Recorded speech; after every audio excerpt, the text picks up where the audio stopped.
குலோப் ஜாமுன் பிடிக்காதது யாருங்க இருக்கா? எல்லாருக்குமே வந்து குலோப் ஜாமுன் பிடிக்கும். பட் நம்மளுக்கு வந்து செய்கிறதுக்கு வந்து என்னென்னா உடஞ்சிருமோ இல்லை வந்து ஏதாவது மிஸ்டேக்ஸ் வந்துருமோன்னு பயப்படுங்க. வாங்க நம்ம குட்டி குட்டி டிப்ஸோட எப்படி குலோப் ஜாம் செய்யணும்னு சொல்லிட்டு பார்க்கலாம்.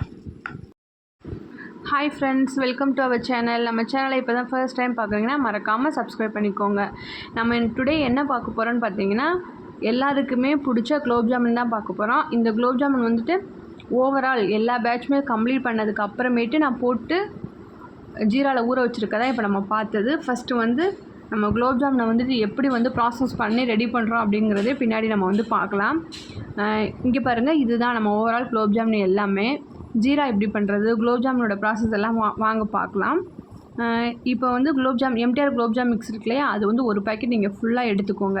அதை ஃபுல்லாக எடுத்துகிட்டு ஒரு பவுலில் வந்து கொட்டிடுங்க. கொட்டிட்டு அதில் வந்து லைட்டாக உள்ளே வந்து கட்டி கட்டியாக இருக்கும், அது எல்லாத்தையும் கையாலே நல்லா வந்து உடச்சி விட்ருங்க. உடச்சி விட்டதுக்கப்புறம் என்ன பண்ணுறீங்கன்னா, அப்படி இல்லை அப்படின்னா சலடை வச்சு கூட சலிச்சுக்கோங்க.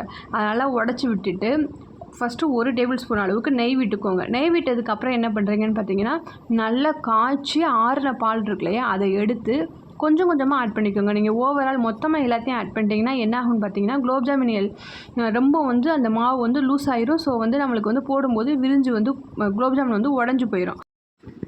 ஸோ குலோப் ஜாமுனை வந்துட்டு பாலை ஊற்றி நல்லா மிக்ஸ் பண்ணிக்கோங்க. மிக்ஸ் பண்ணிவிட்டு என்ன பண்ணுறீங்கன்னு பார்த்தீங்கன்னா, அதை வந்து ஒரு ஈர துணி, நீங்கள் நார்மலாக இட்லிக்கு வந்து யூஸ் பண்ணுவீங்களா துணி, அந்த துணியை நல்லா வாஷ் பண்ணிட்டு மூடி வச்சுருங்க. அது வந்து ஒரு 5 மினிட்ஸ் ஆர் வந்து 10 மினிட்ஸ்க்குள்ளே இருக்கணும். அதனால் ஊற விட்டுருங்க. அந்த கேப்பில் நீங்கள் வந்து என்ன பண்ணுறீங்கன்னு பார்த்தீங்கன்னா, ஜீரா எடுத்துக்கோங்க. அதாவது 1/2 கிலோ ஜீரா எடுத்துக்கோங்க. ஜீனி எடுத்துக்கோங்க. 1/2 கிலோ ஜீனிக்கு வந்துட்டு அந்த எந்த ஒரு பவுலில் நீங்கள் மெஷர் பண்ணுறீங்களோ அதே பவுலில் அப்படியே வந்துட்டு வாட்டர் வந்து ஆட் பண்ணிக்கோங்க. வாட்டர் ஆட் பண்ணதுக்கப்புறமேட்டு அது வந்து நல்லா வந்து அந்த சுகர் எல்லாமே நல்லா கரையணும். கரைஞ்சதுக்கப்புறம் நீங்கள் லைட்டாக தொட்டு பார்க்கும்போது வந்து லைட்டாக சிறு கம்பி பதம் வந்தாலே போதும். அந்த கம்பி பதம் வந்ததுக்கப்புறம் ஜீரா வந்து ஆஃப் பண்ணி வச்சுருங்க. ஆஃப் பண்ணிவிட்டு அதில் வந்து ஏலக்காய் தூள் இருக்குல்லையா, அதை ஆட் பண்ணிக்கோங்க. அவ்வளோதான். நெக்ஸ்ட்டு வந்து நம்ம என்ன பண்ணணும்னா, இப்போ நம்ம வந்து ரெடி பண்ணி வச்சுருக்கோம் இல்லையா குலோப் ஜாம் மிக்ஸை வந்துட்டு நல்லா அழகாக உருண்டை பிடிச்சிக்கணும். உருண்டை பிடிக்கும் போது எப்படி பிடிக்கணும்னு பார்த்தீங்கன்னா, நம்ம எடுத்து வச்சுருக்க அந்த குட்டி குட்டியாக எடுத்து வச்சுருக்கோம் இல்லையா மிக்ஸை, அதை எடுத்து நல்லா உள்ளங்கையில் வச்சு அழுத்திட்டு அதுக்கப்புறம் நல்லா அதை ரவுண்டு நல்லா உருண்டை ஷேப்பில் வந்துட்டு என்ன பண்ணிக்கிறீங்கன்னா, நீங்கள் வந்து உருண்டை பிடிச்சிக்கோங்க. உருண்டை பிடிக்கும் போதே எந்த ஒரு விரிசலுமே அந்த இதில் வந்து இருக்கக்கூடாது. அந்த அளவுக்கு நம்ம வந்து நல்லா நெய்யை தொட்டு கையில் தொட்டு அழகாக வந்து உருண்டை பிடிச்சிக்கணும். இந்த மாதிரி தான் வரும். நல்லா வந்து குட்டி குட்டியாக, அதாவது ரொம்ப குட்டியாக போட்டிங்கன்னா வந்து நல்லாயிருக்கும். ஸோ வந்து மேக்ஸிமம் வந்து ஓரளவுக்கு குட்டியாக போட்டு எடுத்துக்கோங்க.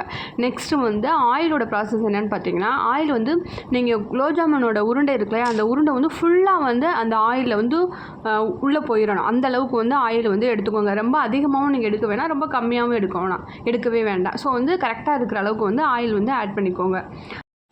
நெக்ஸ்ட் என்னென்னு பார்த்தீங்கன்னா, ஜீரா வந்து நல்லா சூடாக இருக்கணும். அப்படி இல்லையா ஜீரா வந்து கொஞ்சம் ஆறிடுச்சு அப்படின்னா என்னென்னு பார்த்தீங்கன்னா, குலோப் ஜாமுன் நம்ம அடுப்பில் போட்டு எடுக்கிறோம் இல்லையா, நீங்கள் வந்து ஒரு டிஷ்யூ கிளாத்தில் வச்சுட்டு உடனே வந்து அந்த எண்ணெய் எல்லாம் இதானதுக்கப்புறம் டக்குன்னு எடுத்து நீங்கள் வந்து சூடாக இருக்கும்போதே வந்து ஜீராவில் போட்டிங்கன்னா நல்லாயிருக்கும். 2ல் ஒன்று ஜீரா வந்து சூடாக இருக்கணும், ஆர் வந்து குலோப் ஜாமுன் வந்து சூடாக இருக்கணும். 2ல் ஏதாவது ஒன்று நல்லா சூடாக இருந்தால் தான் குலோப் ஜாமுன் வந்துட்டு நல்லா ஊறும்.